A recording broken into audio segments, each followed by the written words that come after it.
Merci beaucoup, Madame la Ministre. La parole est à Monsieur Vincent Thiébaut pour le groupe Horizon. Merci Madame la Présidente. Madame la Ministre des Sports, de la Jeunesse et de la Vie sociale, cette question est pour vous. TikTok m'a encouragé à mettre fin à mes jours en donnant des astuces pour aller acheter des médicaments ou quoi utiliser pour se faire du mal, des choses comme ça.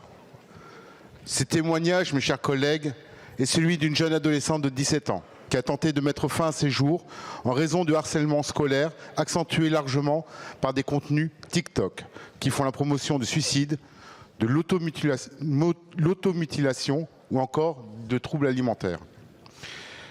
Cette jeune fille n'est pas la seule. Récemment, 2 adolescentes de 15 ans ont mis fin à leur jour après avoir fait part de leur mal-être sur TikTok. Ces contenus en ont appelé d'autres. Et pris au piège de l'enfermement algorithmique, ces jeunes sont tombés dans une spirale infernale.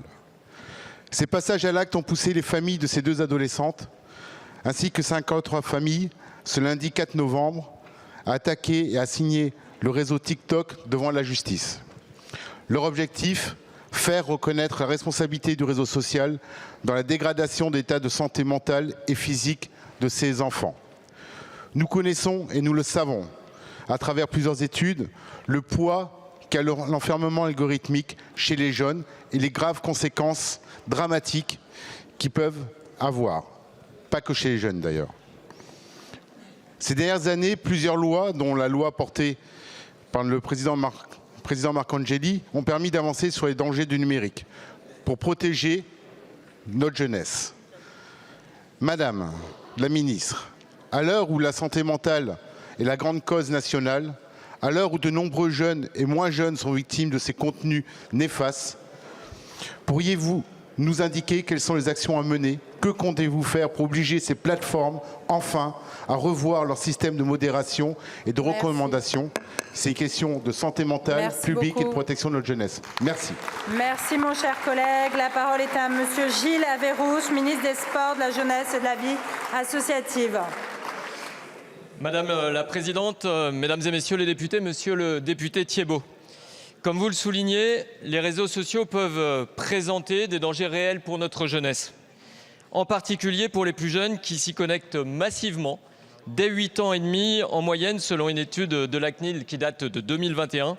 Et l'on peut craindre que ce soit encore plus jeune aujourd'hui. La représentation nationale a pris des mesures pour faire face à ces dangers. Je pense notamment à l'instauration d'une majorité numérique à 15 ans et aux dispositions pour mieux prévenir et poursuivre les délits en ligne tels que le cyberharcèlement. Je veux rappeler aussi le numéro unique pour les jeunes victimes de harcèlement et de violences numériques, le 3018.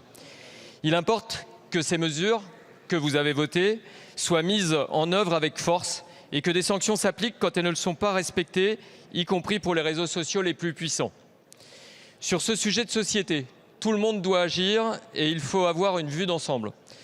D'abord, pour être efficace face aux plateformes, il faut que ce sujet soit porté au niveau européen. Je l'aborderai au Conseil des ministres des Sports et de la Jeunesse, auquel je me rendrai les 25 et 26 novembre prochains. Deuxièmement, ce sujet questionne le quotidien de nos jeunesses. Je dis nos jeunesses car elles sont diverses.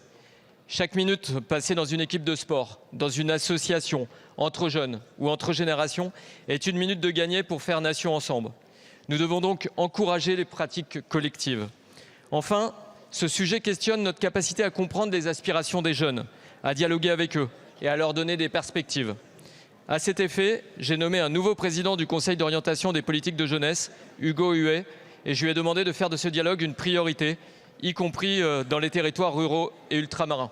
Je veux vous assurer, monsieur le député, que ce sujet fera l'objet d'une attention forte, à la fois dans le cadre de la grande cause nationale 2025 dédiée à la santé mentale et dans le cadre du plan d'action pour la jeunesse que je vais élaborer dans les prochains mois en y associant bien évidemment la représentation nationale. Je vous remercie. Merci beaucoup, monsieur le ministre. La parole est